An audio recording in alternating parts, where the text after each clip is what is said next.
Bismillah. Assalamualaikum warahmatullahi wabarakatuh. Alhamdulillah. Alhamdulillahilladzi arsala rasula bil huda wa dinil haq liyuzhirahu 'ala ad-dini kullih walau karihal kafirun walau karihal mujrimun. Amma ba'd. Qala Allah tabaraka wa ta'ala fil Qur'anil Karim, a'udzu billahi minasyaitonir rajim. Ya ayyuhalladzina amanu taqullaha haqqa tuqatih wa la tamutunna illa wa antum muslimun. Wa qala Rasulullah sallallahu alaihi wasallam fil hadits asy-syarif, ittaqillaha haitsu ma kunta wa atbi'is sayyi'atal hasanata tamhuha wa khaliqin nasa bi khuluqin hasanin. Amma ba'd. Teman-teman sahabat hijrah yang kami muliakan karena Allah Subhanahu wa taala. Kaifa halukum? Gimana kabar antum semuanya? Sehat? Alhamdulillah sehat. Segala puji hanya milik Allah Subhanahu wa taala.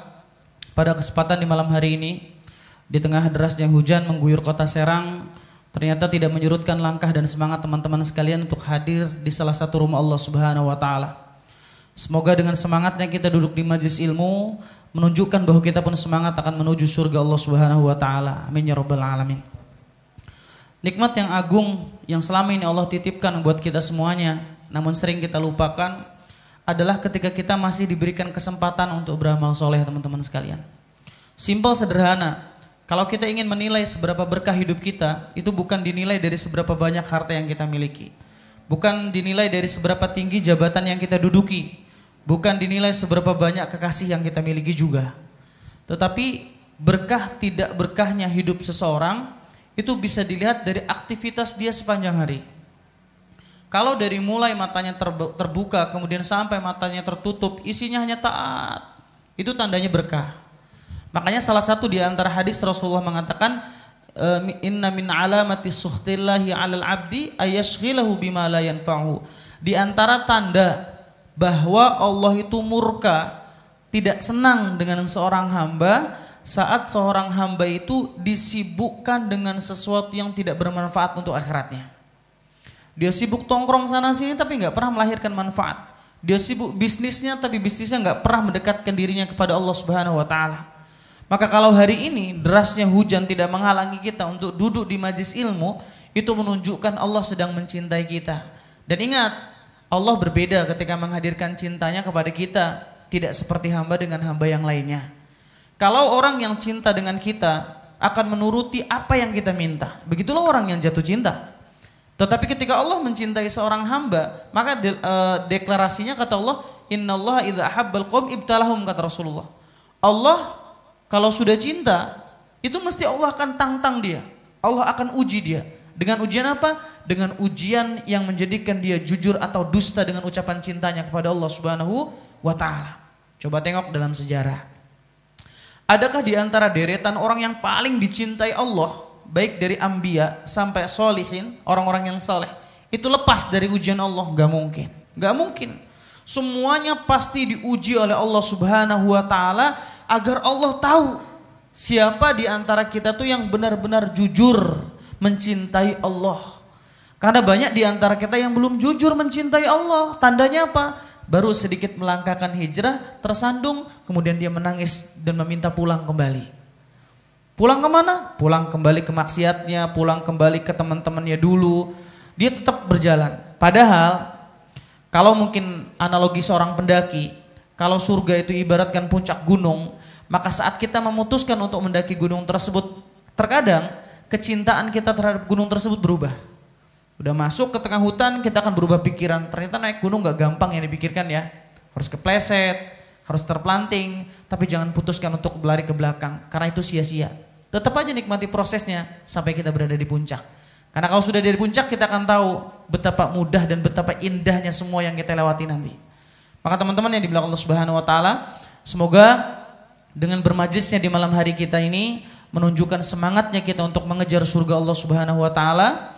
Dan buat teman-teman hari ini yang dirundung dengan ujian, baik ujian dengan kesendirian, ujian dengan ekonominya, ujian dengan keluarganya, Allah angkat semua musibah jadi Allah gantikan dengan pahala. Amin ya rabbal alamin. Teman-teman yang dimuliakan Allah Subhanahu wa taala, salawat dan salam semoga senantiasa tercurahkan kepada qudwah hasanah kita, kepada nabi besar kita Nabiullah Muhammad sallallahu alaihi wasallam, teriring dan tercurahkan salam untuk beliau, dan semoga kelak kita menjadi umat yang diakui oleh Nabiullah Muhammad sallallahu alaihi wasallam. Teman-teman yang dimuliakan Allah Subhanahu wa taala. Ada hal yang menarik antara kajian tentang ilmu dengan para pemuda. Ada satu keterikatan yang banyak dilupakan teman-teman sekalian, teman-teman yang hari ini dirundung dengan kegalauan. Masih ada teman-teman yang galau karena statusnya masih sendiri, masih teman-teman yang galau karena tidak memiliki materi seperti teman-teman memiliki materi. Hati-hati. Gundah gulana atau ketidaknyamanan dalam hidup ini itu salah satu di antara sebabnya karena efek kemaksiatan. Efek kemaksiatan. Karena semua yang bernama taat itu pasti akan melahirkan ketenangan. Jadi kalau hidup kita sudah tidak tenang, itu menunjukkan kemaksiatan kita lebih banyak daripada ketaatan. Makanya nggak tenang. Dan banyak orang menempuh dengan berbagai macam cara untuk mendapatkan kata tenang tadi. Ada yang mengumpulkan hartanya, ada yang meninggikan jabatannya, ada yang sibuk mencari suara agar dia menjadi orang yang dikenal. Tapi pada endingnya mereka semua nggak akan pernah mendapatkan ketenangan. Lihat, ada di Eropa sana orang yang semakin kaya malah bingung untuk mendapatkan kebahagiaan. Lihat artis-artis selebritis yang luar biasa masyhur, yang followernya jutaan, meninggal dunia menggantungkan diri karena memang jenuh dengan rutinitas sehari-hari dalam kehidupan di dunianya. Ternyata apa yang mereka sandarkan menjadi sumber kebahagiaan selamanya nggak melahirkan kebahagiaan. Terus di manakah sumber kebahagiaan tersebut? Sumber kebahagiaan tersebut adanya di sini. Di dalam hati kita masing-masing Allah Subhanahu wa taala sudah bagi. Makanya ala bidzikrillah tatmainnul qulub. Just nginget Allah Subhanahu wa taala doang. Baru ke hati kita itu akan menjadi sebuah ketenangan gitu.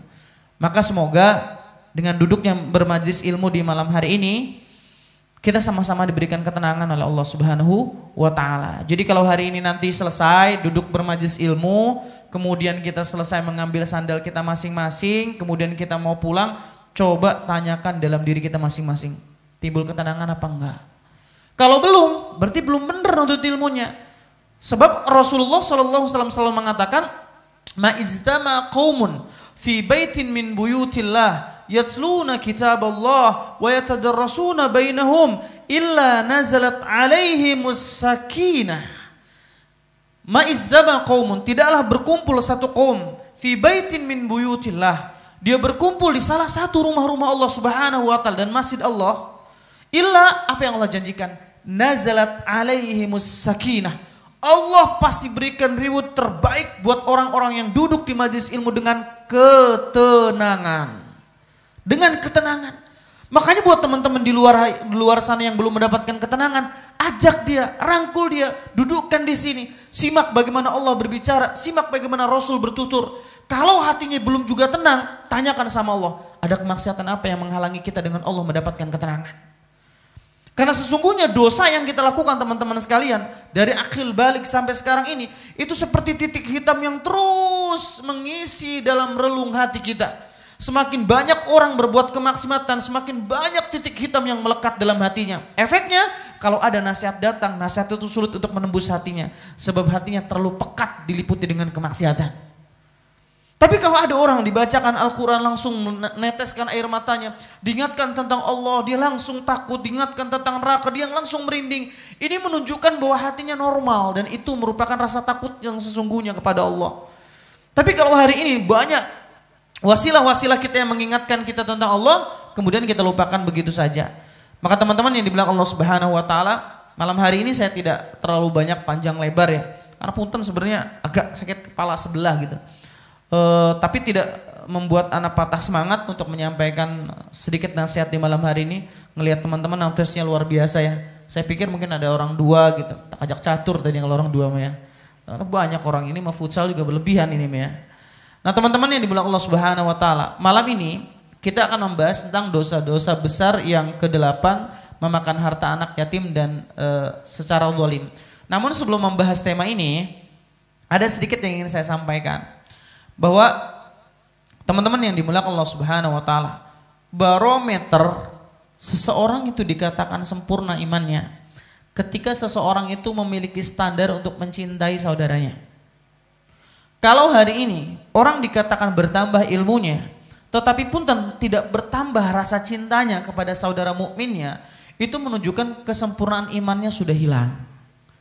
Sampai-sampai Rasulullah Shallallahu Alaihi Wasallam mengatakan, la yu'minu ahadukum hatta yuhibba li akhihi ma yuhibbu li nafsihi. Tidak sempurna keimanan seseorang sampai dia mampu menghadirkan cinta untuk saudaranya seperti dia mencintai dirinya sendiri. Makanya wajar jika para alim ulama mengatakan sesungguhnya persaudaraan antara seorang muslim satu dengan muslim yang lainnya itu seperti tangan dan dua bola mata, kata para alim ulama. Kenapa? Karena saat tangan ini tergores luka, maka mata membuktikan cintanya dengan meneteskan air mata. Tapi karena saking respek dan pedulinya tangan gak mungkin membiarkan air mata itu terjatuh dalam pipinya. Pasti dia akan mengusap. Begitulah hakikatnya ketika kita dipersaudarakan oleh Allah dengan kalimat La ilaha illallah. Sebeda apapun kita teman-teman sekalian, kita sudah dipersaudarakan oleh Allah dengan kalimat La ilaha illallah. Lihat bagaimana Rasulullah mempersaudarakan antara muhajirin dan ansor. Rasul tuh paling benci ketika ada orang mengatakan saya ansor, saya muhajirin. Rasul tidak mau. Rasul mengatakan semuanya sama dan semuanya saudara. Makanya kenapa Allah Subhanahu wa taala mengikat kualitas keimanan seseorang dengan mengatakan inna akramakum indallahi atqakum. Ternyata yang the best, yang terbaik itu bukan dari golongan putih, golongan hitam kulitnya, bukan. Tapi golongan terbaik kata Allah Subhanahu wa taala inna akramakum indallahi atqakum, yang paling tinggi takwanya. Dan indahnya Allah menyembunyikan ketakwaan seseorang, hanya Allah yang tahu penilaiannya. Untuk apa? Agar orang bertakwa itu tidak memiliki sifat sombong. Sifat sombong. Maka kalau hari ini kita tidak respect terhadap saudara-saudara mukmin kita yang ada di India, di Suriah, di Syam, Irak, Chechnya, tidak peduli ketika tetesan darah mulai mengalir. Jangankan hanya untuk menghadirkan jasad ini di dekat dengan mereka, untuk menguntaikan kata doa saja masih lupa terhadap mereka. Padahal Rasulullah SAW selalu bilang begini, laisa minna, bukan golonganku, orang yang tidak pernah mempedulikan urusan umatku. Itu urusan kita semua teman-teman sekalian. Ingat teman-teman sekalian, ketika dua jubah dari kaum muslimin itu diambil, maka orang Islam akan diselimuti dengan kehinaan. Jubah kemuliaan pertama bernama tauhid, jubah kemuliaan kedua bernama pedang atau jihad di jalan Allah Subhanahu wa taala. Kalau dua hal ini hilang, orang tidak lagi mengibadahi Allah, dia menyekutukan Allah, Allah hinakan. Kelakuannya kayak binatang, betul? Kalau orang juga melupakan jihad sebagai barometer seseorang membela dirinya di hadapan Allah Subhanahu wa taala, dilupakan, sama dia pun akan dihinakan. Dan inilah hari ini yang terjadi teman-teman sekalian. Saat generasi mudanya sibuk memikirkan dirinya pribadi, tidak pernah naik level untuk menjadi pribadi yang peduli dengan orang lain, dampaknya apa? Kaum muslimin akan dihinakan di berbagai macam tempat. Mungkin kita saat ini belum, suatu saat nanti mungkin bisa terjadi kalau kita tidak peduli siapa musuh kita, siapa saudara kita. Kenapa kita duduk mengkaji? Biar kita tahu yang dimaksud dengan saudara kita itu siapa. Jangan ini dibalik. Pada Allah Subhanahu wa taala membuat kaidah di dalam Al-Qur'an, ciri daripada pejuang Islam ini, adzillati 'alal mu'minin, a'izzati 'alal kafirin, yujahiduna fi sabilillah wa la yakhafuna lawmata la'im. Adzillatu 'alal mu'minin, orang-orang mukmin yang sesungguhnya, dialah orang yang berjuang dengan agama Allah Subhanahu wa taala. Apa cirinya? Adzillati 'alal mu'minin, dia lemah lembut terhadap saudara mukmin. A'izzati 'alal kafirin, dia begitu keras terhadap orang-orang kafir. Yujahiduna fi sabilillah, enggak mungkin pejuang Islam dipisahkan dengan kata jihad. Meskipun jihad sesuai dengan tuntunan Allah dan Rasulnya, bukan dengan nafsunya. Wala yakhafuna laumata laim, dan dia tidak pernah ketakutan terhadap celaan manusia. Adakah orang yang selamat dengan celaan manusia? Tidak mungkin. Kita hijrah dicela, kita enggak hijrah tetap dihina. Enggak ada yang selamat dengan perkataan manusia. Makanya ada pepatah Arab mengatakan kalamun nasu la yantahi. Ucapan manusia itu enggak mungkin ada habisnya. Enggak mungkin ada habisnya. Mau kita berubah sebagus apapun enggak akan selamat dengan ucapan manusia. Makanya kalau hidup hari ini hanya ukurannya kata manusia, kita akan binasa tenggelam karena celaan manusia. Enggak akan habis. Jangankan kita, Allah yang maha suci, terlepas dari semua kekurangan. Apakah Allah terlepas dari hinaan dan cacian manusia? Tidak. Tetap saja Allah dituduh punya anak, Allah dituduh punya istri. Padahal Allah dengan tegas menegaskan dalam surat Al-Ikhlas. Makanya sampai Allah mengatakan walaqad kafaral ladzina. Sungguh telah kafir orang-orang yang mengatakan Allahu tsalitsu tsalatsah, yang mengatakan Allah itu tiga. Ada Tuhan Bapa, ada Tuhan Ibu, ada Tuhan Anak. Itu Allah, teman-teman sekalian. Zat yang terlepas dari yang namanya kekurangan. Kalau kita bukan siapa-siapa kemudian memutuskan hijrah dihina oleh orang lain. Bu, solehah banget ya sekarang pakai jilbabnya gede. Bu Haji, arep ngendi Bu Haji? Santai aja. Teman-teman yang dimuliakan Allah Subhanahu wa taala, ikhwan dihina, Masya Allah, jenggotan kayak kambing. Terus binatang yang gak pakai jenggot namanya nggak usah disebut, anjing katanya gitu. Nggak usah disebut. Celaan gak harus dibalas dengan celaan. Masya Allah, gak akan ada habisnya. Makanya kalamun nasula yang tahu ucapan manusia gak akan ada habisnya, teman-teman sekalian. Kalau hari ini teman hidup, apa kata manusia? Repot. Dikit-dikit outfit lu berapa? Senep ngurung lagi ya. Nggak akan ada habisnya, teman-teman sekalian. Kita hidup ini sesuai dengan apa yang diinginkan Allah dan Rasulnya. Bukan hidup sesuai dengan ucapan manusia. Capek kita ngurusin ucapan manusia. Maka kalau hari ini kita sudah duduk di majelis ilmu, tapi belum lahir kepedulian kita, empati kita terhadap saudara mukmin, ini bahaya. Ini bahaya. Karena kalau seseorang itu sudah terbiasa sibuk memikirkan diri pribadi dan tidak mau peduli memikirkan orang lain, ini sudah ciri-ciri cacat keimanannya. Cacat keimanannya. Sebab orang mukmin tidak akan pernah lepas dari perhatiannya kepada saudara mukmin yang lain. Kenapa para salaf, sahabat itu dimuliakan oleh Allah sebagai generasi terbaik umat ini? Bukan karena bacaan Al-Quran mereka lebih merdu daripada kita. Bukan karena kekayaan mereka lebih banyak dibandingkan kita. Enggak. Tetapi salah satu di antara kenapa sahabat diberikan gelar terbaik oleh Rasulullah, khairul qurun qarni. Sebaik-baik generasi adalah generasiku. Apa kata Rasulullah? Kenapa sahabat disebut dengan sebaik-baik generasi? Karena para sahabatlah salah satu di antara yang memiliki kelembutan hati dan peduli sesama saudara mukmin. Anda pernah teringat ya, ketika seorang sahabat ditawarkan oleh Rasulullah SAW, wahai sahabat, sesungguhnya orang muhajirin datang kepada sahabat Ansor nih kata Rasulullah. Siapa di antara kalian yang mau menyambut dan memberikan pelayanan terbaik sebagai saudara mukminnya? Ha'ana ya Rasulullah. Saya ya Rasulullah. Ngangkat itu seorang sahabat dari kalangan Ansor. Kemudian dia ngecek ke rumah istrinya, tanya, Umi atau Neng, kalimatnya, ada makanan apa di rumah? Nggak ada makanan apa-apa Abi, cuma makanan anak kita yang nilainya nggak seberapa. Ya udah, masak, hidangkan. Datang sahabat dari muhajirin masuk ke rumahnya, dia hidangkan masakan, padahal dia nggak punya apa-apa kecuali makanan anak-anaknya tadi. Ketika sudah mulai dimakan, tiba-tiba lenteranya sengaja tuh, pencahayaannya dimatikan oleh sahabat tersebut, sehingga sahabat muhajirin makan dengan lahapnya dan dia seraya membunyikan mulutnya, seolah-olah dia sedang makan, padahal dia nggak makan, teman-teman sekalian. Sebegitu isarnya sahabat kepada saudara mukmin yang lainnya. Lihat bagaimana kalangan Ansor yang ketika datang sahabat muhajirin, siapa yang menginginkan salah satu istriku, aku akan ceraikan. Siapa yang menginginkan kendaraanku akan kuberikan. Siapa yang menginginkan rumahku, aku akan kuberikan. Tidak ada satupun di antara sahabat Ansor yang tidak peduli terhadap kalangan muhajirin. Maka kalau hari ini, kenapa kaum muslimin hari ini dihinakan? Punten. Karena saudara muslim kita tuh sudah tidak lagi peduli terhadap muslim yang lainnya. Salah satu di antara kesuksesan musuh-musuh Allah Subhanahu wa taala, teman-teman sekalian, menghancurkan kaum muslimin ketika generasi mudanya sudah tidak lagi mengenal siapa saudara dan siapa musuhnya.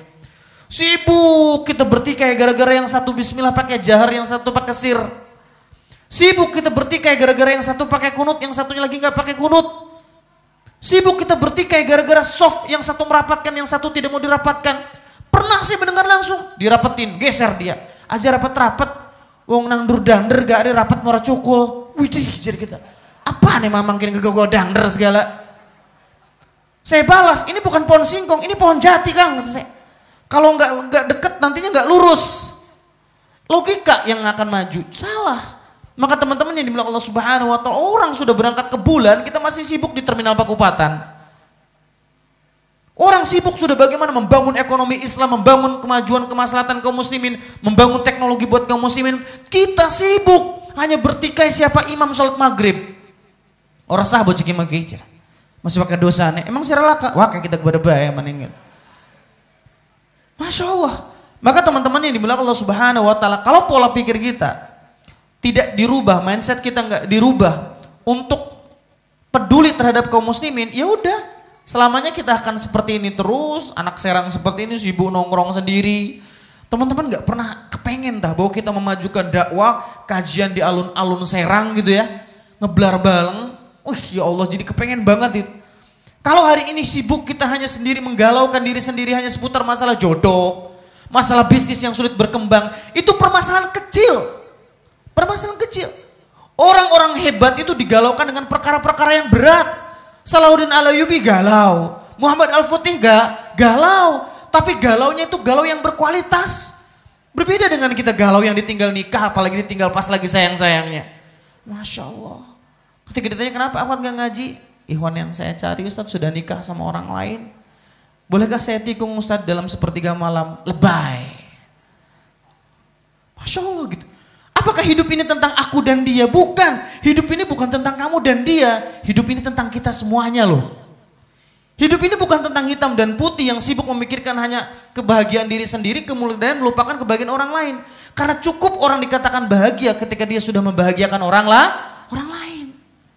Maka buat teman-teman sekalian yang dimuliakan Allah Subhanahu Wa Taala, kalau hari ini kita membahas salah satu dosa besar yang ke-8, memakan harta anak yatim dengan cara zalim. Ini jadi tamparan kita. Wong memuliakan anak yatim saja belum mampu. Apalagi sampai beraninya memakan harta anak yatim secara zalim. Padahal Rasulullah SAW mengatakan ana wa kafilul yatim fil jannah. Saya dan orang-orang yang menyantuni anak yatim di surga. Rasulullah sambil mengatakan ini. Asarra. Kemudian beliau mengatakan jari telunjuknya wal wusta, jari tengahnya. Wa farghun bainahuma syai'. Kemudian Rasulullah sallallahu alaihi wasallam memisahkan dua jari jemari tersebut. Segini doang kan? Berapa jarak jauhnya antara jari telunjuk dan jari tengah? Apa dari sini ke Merak? Nggak mungkin kan? Segini doang. Sebegitu dekatnya tempat duduknya orang-orang yang menyantuni anak yatim dengan Rasulullah sallallahu alaihi wasallam. Hari ini teman-teman sekalian, kalau teman-teman mau buka sejarah, anak Imam Syafi'i terlahir menjadi yatim. Ulama-ulama besar itu terlahir dari yatim. Bahkan Nabiullah Muhammad sallallahu alaihi wasallam dijuluki dengan kalimat yatim taman, yatim yang sempurna. Maksudnya Ustaz, yatim yang sempurna seperti apa, Pak? Yatim yang sempurna itu bapaknya meninggal, anaknya masih dalam kandungan. Namanya yatim taman, yatim yang sempurna. Ustaz, saya juga yatim. Mana anak yatim di sini? Ustaz tua bukan anak yatim. Karena dijulukannya juga anak yatim sebelum akil balik gitu ya. Maka teman-teman yang dibilang Allah Subhanahu Wa Taala, Imam Asy-Syafi'i apakah terlahir dari seorang ibu yang bapaknya masih hidup, materinya banyak? Enggak. Imam Asy-Syafi'i rahimahullah, beliau terlahir dari seorang keluarga yang sangat-sangat kekurangan. Sangat-sangat kekurangan. Bahkan dalam riwayat disebutkan, banyak athar menyebutkan Imam Asy-Syafi'i hanya ingin sekedar mengambil buku tulis, beliau harus membongkar tempat sampah kerajaan untuk memunguti kertas-kertasnya. Subhanallah. Sampai dalam satu kisah disebutkan Imam Asy-Syafi'i puluhan tahun tidurnya tidak pernah terlentang seperti ini teman-teman sekalian. Kenapa? Karena kamarnya terlalu berserakan dengan catatan-catatan. Makanya beliau memutuskan untuk menghafalkannya sampai beliau ruangannya kosong dan beliau pun bisa tidur dalam kondisi memanjangkan atau terlentang dengan santainya. Dihafalkan. Makanya anak husnuzon sama teman-teman yang gak bawa buku di sini tuh otaknya kayak Imam Syafi'i. Udah nyindir, ya. Jadi kalau Imam Syafi'i itu kan ketika menghafal satu lembar ditutup, satu lembar dibuka. Kenapa? Agar tidak tercampur antara lembar pertama dan lembar kedua. Beda tipis sama kita. Kalau kita dua-duanya dibuka, dua-duanya kasih mancing. Ya. Kalau Imam Syafi'i ditutup satu. Biar apa? Biar tidak tercampur. Makanya ketika Imam Syafi'i tidak sengaja melihat betisnya seorang perempuan, bubar hafalannya. Anak TC sombong, kita mau apa Ustaz? Tok dalam kabeh gue apa? Hafalannya apa? Trikul. Kalau Imam Syafi'i hafal kitab Al-Muwatta, juz 30 juz mutqin. Jadi ketika ada satu efek kemaksiatan dipengaruhi dalam tubuhnya, mempengaruhi tubuhnya, itu mempengaruhi kualitas hafalannya. Kita kan nggak pernah terpengaruh ya. Oh, kita nggak punya hafalan. Kalau Imam Syafi'i sedikit melihat betisnya saja, nggak sengaja lagi. Kita mah sengaja. Ploto tiba, lah kasih kurang, Zat. Lah kasih hilang juga alhamdulillah. Emang hafalannya apa? Lah hafalan. Allahu akbar. Maka teman-teman yang dimuliakan Allah Subhanahu wa taala, begitulah orang-orang yang dibesarkan dalam kondisi yatim. Bahkan ada buku khusus membahas tentang Rasulullah SAW. Salah satu di antara pembahasannya adalah bahwa Rasulullah SAW adalah sang anak yatim. Dibahas, dikulas. Apa keutamanya anak yatim, keutamaan menyantuninya dan lain sebagainya. Teman-teman yang dimuliakan Allah Subhanahu wa taala, dan ana juga baru mengerti ternyata menyantuni anak yatim itu ujiannya luar biasa. Karena ana ngurus pesantren ya. Pesantren itu yang nakal bukan anak-anak orang kaya malah, yang nakal malah anak-anak yatim. Disayangin, kadang-kadang Masya Allah luar biasa. Ketika saya tanya sama orang tua gitu, Pak Haji, emang seperti inilah menyantuni anak yatim? Ya seperti inilah ujiannya, Masya Allah. Dan banyak di antara mereka tuh yang prestasinya luar biasa teman-teman sekalian. Harus terputus karena memang kekurangan biaya. Maka kalau hari ini teman-teman sekalian hidup hanya memikirkan diri pribadi saja. Coba sih sesekali digalaukan hidupnya tuh dengan galau-galau yang berkualitas gitu insya Allah. Jangan ini bercita-cita tentang masalah punya istri saja masih sulit. Cita-cita mas usaha sulit. Sudah naik level ngajinya gitu ya. Coba menyibukkan diri dan menggalaukan diri dengan maslahat-maslahat umat. Termasuk salah satu diantaranya bagaimana kita memposisikan diri supaya bisa memuliakan anak yatim. Wallahu a'lam bishawab. Nah, Al-Imam Az-Zahabi rahimahullah, teman-teman yang dimuliakan Allah Subhanahu wa taala, mengutip beberapa ayat Al-Qur'an menjelaskan tentang larangan memakan harta anak yatim. Pertama, beliau mengutip Quran surah An-Nisa ayat 10. Ketika Allah Subhanahu wa taala berfirman mengatakan, Innal ladzina ya'kuluna amwalal yatama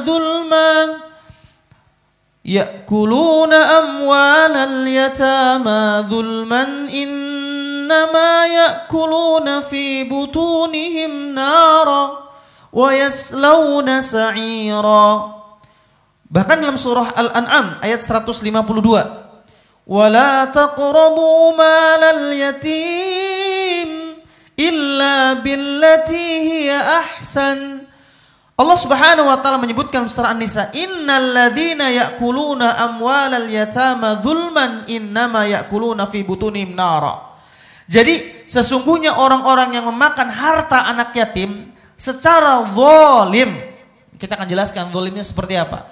Wa yaslawna sa'ira, maka sesungguhnya kata Allah Subhanahu wa taala sebenarnya mereka itu menelan api dalam perutnya dan mereka akan masuk ke dalam api yang menyala-nyala. Sa'ira artinya api yang menyala-nyala.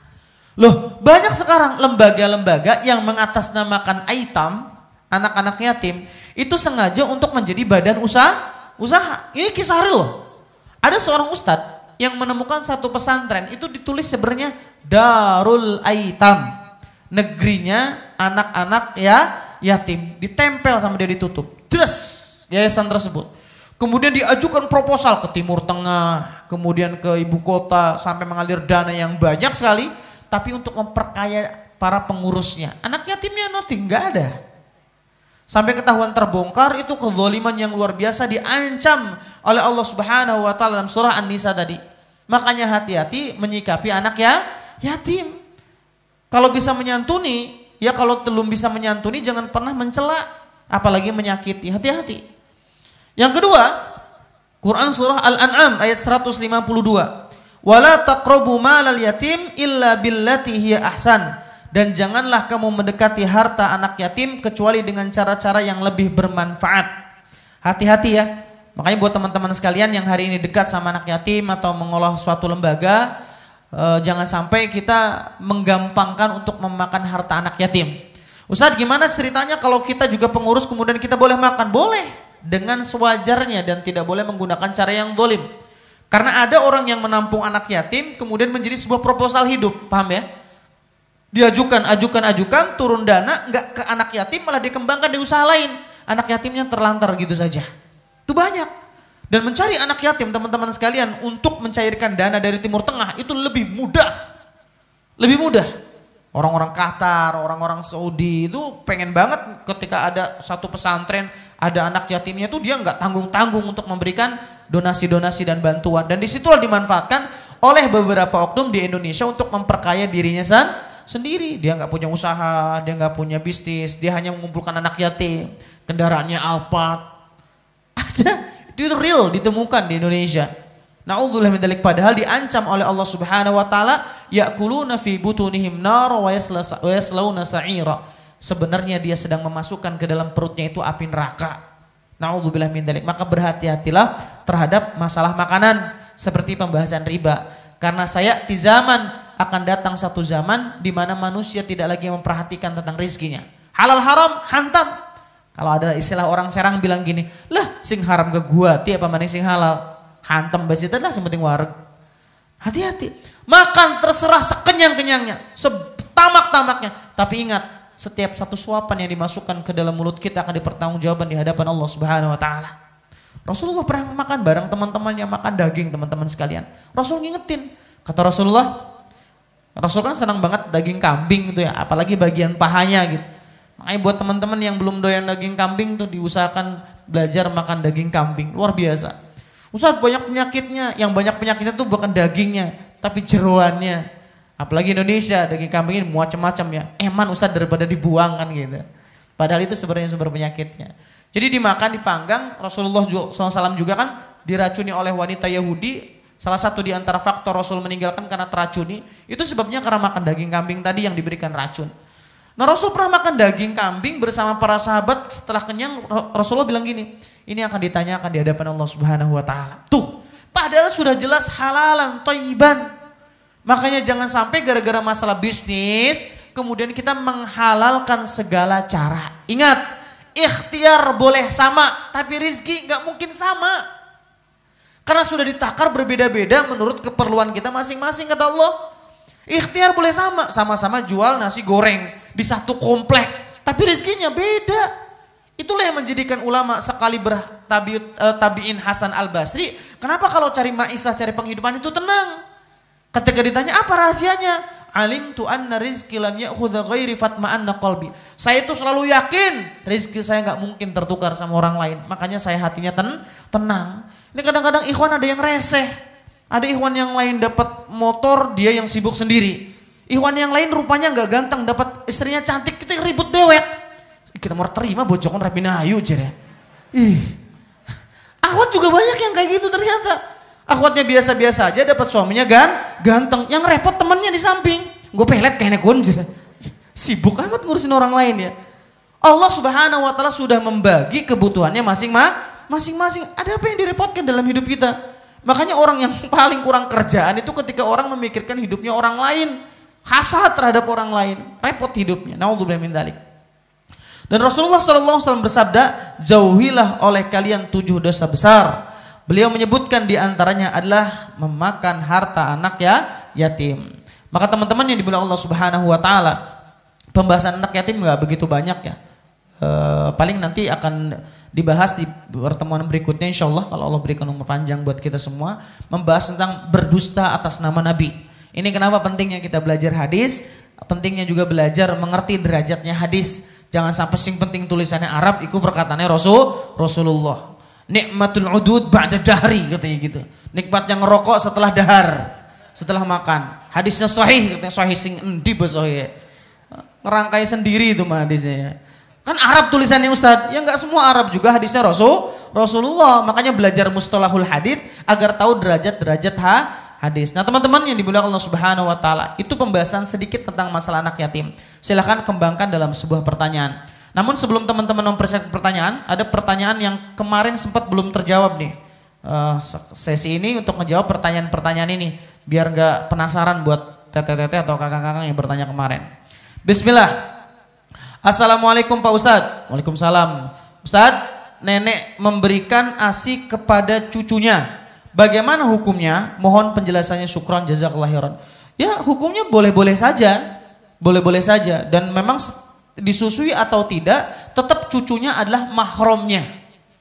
Kecuali, punten, ini yang harus waspada teman-teman sekalian. Kalau teman-teman sekalian lagi punya bayi, teteh yang di belakang, Kemudian jangan sembarangan menyusukan anaknya dengan orang lain. Ini pertama, untuk menghindari campurnya nasab. Maksudnya supaya tidak terjadi pernikahan saudara sepersusuan. Sebab jatuhnya hukumnya haram. Makanya para alim ulama mengharamkan bang asi. Karena tidak diketahui asinya siapa, ditampung kemudian dikonsumsi menjadi saudara sepersusuan, ini yang haram. Tidak diperbolehkan. Yang kedua, menghindari zat haram masuk ke dalam tubuh si bayi tersebut. Karena kita nggak bisa memastikan perempuan tersebut makannya haram atau halal. Seperti yang terjadi seorang ulama, dia pintar, dia cerdas, cuma satu kekurangannya. Dia lisannya bahasanya cadel gitu. Sulit untuk mengutarakan beberapa huruf. Ketika ditanya kenapa sebabnya, beliau mengatakan ini kesalahan ibuku. Bapakku pernah bilang jangan susukan sembarangan. Ibunya lengah dan bapaknya pergi. Ketika anaknya nangis, tiba-tiba pembantunya melihat anak itu nangis, disusui. Kemudian marahlah sang suaminya tersebut dengan membentak sang budak tersebut seraya mengatakan, saya tidak tahu apakah yang kamu makan itu halal dan haram, dan pengaruhnya sampai besar. Itu hati-hatinya memberikan makan kepada anak, jangan sampai sembarangan. Wallahu a'lam bishawab. Ustadz, saya izin bertanya. Jadi saya ingin sekali memakai cadar, tetapi orang tua saya tidak mengizinkan. Ya katanya nanti ta'arufnya susah, lingkungan untuk berteman juga semakin sempit. Tetapi saya ingin sekali memakai cadar Ustadz. Jadi saya harus bagaimana? Teman-teman yang di belakang Allah Subhanahu wa taala. Ini banyak pertanyaan dari kalangan akhwat yang ngebet banget pakai cadar. Tapi sampai menjadikan sesuatu yang wajib jadi bubar. Contoh, kewajiban nuntut ilmu jadi bubar gara-gara memaksakan diri pakai cadar. Ada akhwat yang pernah konsul, dia saking semangatnya pakai cadar, langsung pengajian beberapa minggu pakai cadar. Setelah pakai cadar dia hobi berkuda, setelah itu hobi memanah. Orang tua mana yang gak ketakutan? Ini pengajian apa jadi Sri Kandi katanya gitu. Udah bawa kuda, bawa panahan, anjingnya tetangga lewat panah serat gitu kan. Jadi keributan nantinya. Jadi usahakan dahulukan yang wajib sebelum yang lainnya, terutama masalah cadar tadi. Insya Allah seiring berjalan waktu, kalau teteh memang jujur insya Allah. Karena ada teman-teman akhwat juga yang bingung, pakai cadar tapi nggak pakai kaos kaki. Padahal yang lebih wajib menutupkan kaki daripada muka. Copot cadarnya, tutup ke kaki. Sering dapetin lucu, ada yang lucu lagi, jilbabnya gede atasnya tuh, bawahnya daster tapi setengah tiang sini nih. Wih, jadi kita sunah kunora isbal.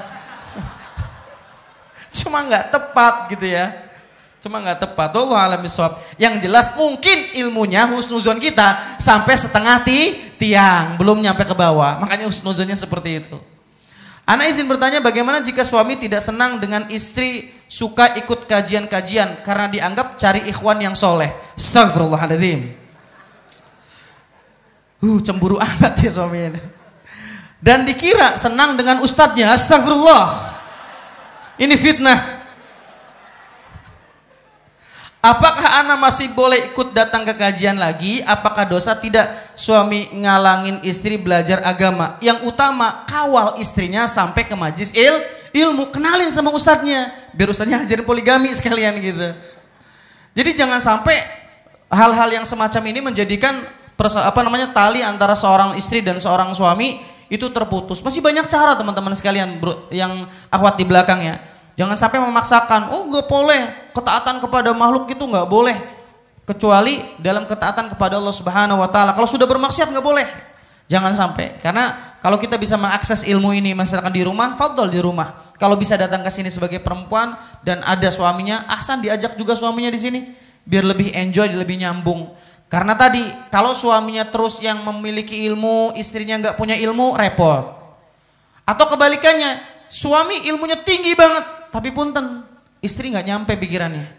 Suami udah ngomong tentang perjuangan Islam gitu, istri masih sibuk ngurusin branded tasnya yang bermerek, nggak nyambung. Makanya inilah yang dimaksud kenapa seorang suami juga dituntut untuk mencari seorang istri yang ada agamanya. Sebab mungkin bahasa puitisnya, tidak selamanya seorang laki-laki itu akan tegar seperti batu karang yang terjang ombak. Ada saatnya seorang suami itu akan seperti batu kapur yang mudah luruh dan runtuh. Makanya butuh seorang perempuan yang menguatkan. Ketika sholat subuhnya mulai lambat, ingatkan Nabi. Ingat Nabi? pejuang subuh, bangun lagi gitu. Masa mau jadi poligami, mau jadi imam masjid aja nggak bisa. Ayo dong poligami, ya siap gitu. Siap gitu. Jadi motivasi. Ini jangan sepanjang pernikahan yang ngebangunin suaminya terus. Bosan suaminya juga kan? Gitu. Oh Rasul aja segitu kuatnya, segitu cerdasnya, segitu dijaga. Beliau pun membutuhkan nasihat dan masukannya Ummu Salamah loh. Itu padahal Rasulullah, apalagi suami tete-tete sekalian. Makanya kenapa dalam Islam dianjurkan untuk mencari seorang ikhwan dan akhwat sekufu, bukan sepupu, sekufu. Ya, yang artinya ada kesamaan baik dari sisi materi, keilmuan, biar balance, biar imbang gitu loh. Ya biar imbang, itu penting ketika kita punya suami atau punya istri, punya pasangan yang satu visi misi. Insya Allah diberikan kemudahan Allah Subhanahu Wa Taala. Kalau suuzon tadi suka sama ustadznya, antum bisa jelaskan dengan baik-baik lah. Apalagi sama ikhwan yang soleh di sini, karena tidak semua yang dicintai juga harus dimiliki gitu ya. Ngantuk. Ustadz, apa nih? Ustadz, apakah ada dalil atau hadis tentang puasa di bulan Rajab? Panjang dijelaskan asatidah yang lain ya. Bahwa hadis yang menjelaskan tentang bulan Rajab, hadis khususnya itu lebih banyak doif bahkan maudhu. Tapi kalau mau puasa, puasa aja tanpa harus diikatkan dengan bulan Rajabnya. Allah alam bisawab. Ustadz, saya menggunakan aplikasi Dana. Aplikasi itu saya gunakan untuk kepentingan membeli listrik atau mengisi pulsa. Karena terkadang ribet harus keluar untuk membeli listrik pulsa. Sedangkan saldonya selalu saya isi jika ingin membeli listrik. Jika tidak ada keperluan, saldonya hanya sekitar 5 ribuan. Apakah itu juga haram? Tetap hukumnya haram, hukum asalnya. Kecuali memang doruri. Apalagi ini alasannya cuma mager. Malas gerak Ustadz, mendingan di M-Banking aja gitu. Kalau memang tidak bisa melakukan transaksi kecuali dengan aplikasi tersebut, maka diperbolehkan. Karena hukum asli menggunakan aplikasi seperti ini haram. Karena dia ada dua muamalah yang dilewati. Pertama, antara konsumen dengan aplikasi. Hukum muamalahnya goror, bingung menetapkannya kata para alim ulama. Yang kedua, aplikasi dengan BI. Bank Indonesia hukumnya nabung, maka berbunga, maka semua yang melibatkan tentang bunga dihukumi haram kecuali doruri, dan doruri itu ketika tidak bisa ditempuh kecuali dengan jalan tersebut. Wallahu a'lam bishawab. Ini kayak pertanyaannya, Ustadz saya bekerja di instansi riba, tapi sedikit ribanya Ustadz, gak banyak-banyak. Sama aja hukumnya riba. Afan Ustadz ingin bertanya, kalau ada saudara yang pinjam uang, terus dia membayar tapi bayarnya ada lebihnya. Dari awal tidak ada akad minta lebih, apakah yang lebih itu boleh diterima atau tidak? Boleh diterima kalau itu dalilnya ucapan terima kasih. Tapi kalau dari akad pertama dibangun, saya pinjam ini 5 ribu nih, tapi kamu kembali 6 ribu, maka yang 1.000 disebut dengan riba, itu haramnya. Tapi kalau tiba-tiba ini saya kasihin 5 ribu utang kemarin, tapi anak mau ngucapin makasih banyak nih, anak tambahin 2 ribu misalkan. Nah yang 2 ribu itu halal insya Allah. Pertanyaannya ribet amat nih. Izin bertanya, love. Jika punya uang, dapat uang banyak, punya rumah masih riba dan hutang dengan adik ipar, mana yang harus diutamakan? Bayar hutang, lunasin riba? Jika ada barang kendaraan yang apa nih lagi? Oh, ini perputusannya. Pertama, mana yang lebih utamakan? Bayar hutang apa melunasi riba? Dua-duanya diutamakan sebenarnya. Karena ketika salah satu di antara yang terputus, ini akan menjadi hisab berat di hadapan Allah Subhanahu wa taala. Tapi dalil umumnya tentang masalah hutang, kata Rasulullah, ruhul muslim mu'allaqatun bidainihi. Ruhnya seorang muslim itu akan tergadaikan dengan hutangnya. Maka hati-hati ketika kita memiliki hutang. Inilah dalil diantara sebagian ulama kenapa mengharamkan arisan. Karena arisan itu sama saja dengan hukumnya hutang. Kalau nggak penting-penting, jangan sering arisan. Ini bahaya. Ya karena ini hukumnya hutang. Dan Rasulullah berdoa, Allahumma inni a'udzubika min ghalabatid dain. Ya Allah, lindungi aku dari terlilitnya hutang. Ini jadi gambaran bahwa terlilit hutang itu sesuatu yang diharamkan oleh Allah Subhanahu wa taala. Bahkan Rasul berdoa supaya tidak terjatuh lilitan hutang. Ini saya belum kaji satu pertanyaan ini. Insyaallah nanti akan dikaji berikutnya. Soalnya jenis MLM itu macam-macam, enggak semua MLM itu haram. Bismillahirrahmanirrahim. Wah, seru kayaknya nih, bismillah. Saya akhwat Ustadz, iya. Pada dasarnya seorang wanita pasti butuh imam Ustadz. Jeruk kayak ini, jeruk. Yang baik agamanya, betul? Pertanyaannya Ustadz, apakah boleh saya yang mendahului mengajak ta'aruf kepada seorang ikhwan yang menurut saya baik agamanya. Dan apakah ada cara ta'aruf yang terbaik menurut Islam? Ada. Ini yang sering saya bingung di kalangan para akhwat. Emang akhwat Allah takdirkan hanya menunggu, padahal kita tahu tidak ada amalan yang paling menjengkelkan kecuali menunggu keputusan. Itu ngejengkelin banget. Makanya buat teman-teman sekalian dimuliakan Allah Subhanahu wa taala, para akhwat itu dikasih ikhtiar yang sama oleh Allah untuk memperjuangkan cintanya. Ibunda Khadijah, Rasulullah yang jatuh cinta duluan adalah Ibunda Khadijah. Tapi Ibunda Khadijah mampu memperjuangkan cintanya dengan cara yang baik tanpa harus melanggar aturan Allah Subhanahu wa taala. Banyak hal. Misalkan teteh bisa mengirim utusan untuk kenal dengan orang tersebut, atau melalui mediator seperti ustadzahnya, murabiahnya atau ustadznya untuk menyatakan cintanya. Ada beberapa akhwat yang ngejapri ana bilang, Ustadz saya senang sama si fulan Ustadz, ini kontaknya tolong Ustadz bahasakan kepada si fulan bahwa ana siap dinikahinya. Subhanallah, ini akhwat yang luar biasa menurut ana, cuma ditolak kerunya negonya. Sedih ana. Ikhwannya bilang, ana belum siap nikah Ustadz. Waduh, saya gimana nih akhwatnya nih. Maka teman-temannya dibilang Allah Subhanahu wa taala, lihat nih. Ibunda Khadijah udah suka banget, ngebet banget sama Rasulullah. Cuma caranya elegan. Ibunda Khadijah ketika itu mengutus seorang pembantunya namanya Maisarah. Maisarah itu laki-laki bukan perempuan. Makanya yang namanya Maisarah dibuburi maningon ya.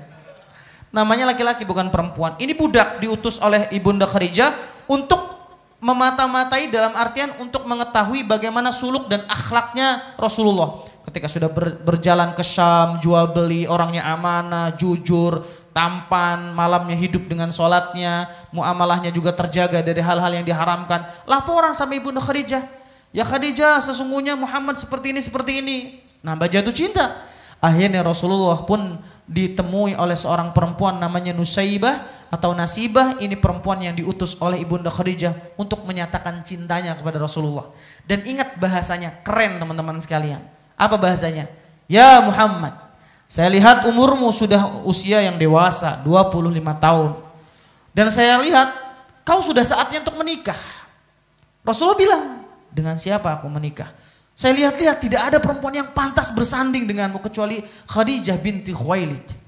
Rasul kaget, Khadijah binti Khuwailid tuh. Rasul tuh ganteng, fisiknya kuat, tetapi tawadu, orang kegantengan kayak gitu-gitu uang. Ikhwan, ada sekarang ganteng orang ala iya, sombong. Rasulullah gantengnya luar biasa, ketika Khadijah kaget gitu loh. Apa iya Khadijah itu mau sama saya? Sedangkan Khadijah julukannya At-Tahirah wa Sayyidah. Sayyidah wa Syarifah, mulia gitu. Perempuan yang terjaga, janda kaya raya, cantiknya luar biasa. Jadi kalau ada teteh-teteh atau ibu-ibu yang bilang istrinya Rasulullah itu tua-tua, jelek-jelek, hasad sekali dirimu.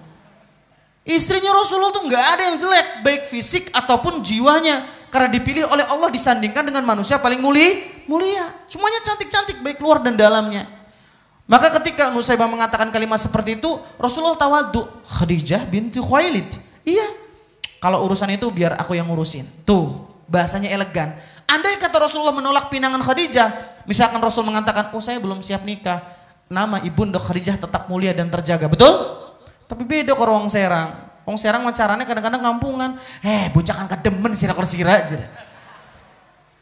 Lah kalau cowoknya nolak, gimana perasaan perempuannya, betul? Jadi lanangnya, siapa sih demen kor kita? Ahwat TCM ngata iya ting batik. Jadi, jatuh itu mentalnya. Ya Allah, sudah diungkapkan kemudian dijatuhkan. Tetapi Nusaibah menata katanya tuh elegan, diplomatis banget dengan kalimat, nggak ada perempuan yang cocok ngedampingin kamu kecuali Khadijah binti Khuwailid. Elegan bahasanya. Andai kata Rasul menolak pun Ibunda Khadijah tetap mulia. Tuh belajar seperti itu ya. Cari mediator yang bahasanya elegan gitu loh. Jangan yang kampungan tadi, tak ngomongnya ge. Bocah kan kasih awat ya, sing cadare belang-belang demen kursi raj. Iku mah zebra cross. Masya Allah ya, luar biasa bahasanya Nasibah atau Nusaibah, tertata rapih, elegan gitu. Ustadz, apakah jual beli investasi saham termasuk riba? Dr. Erwin menjelaskan ya dalam salah satu buku yang beliau tulis itu. Saham itu diperbolehkan. Jual beli saham itu diperbolehkan. Catatannya 2. 1, perusahaannya harus perusahaan yang halal. Tidak boleh perusahaan atau pabrik atau apapun itu yang memproduksi hal-hal yang haram.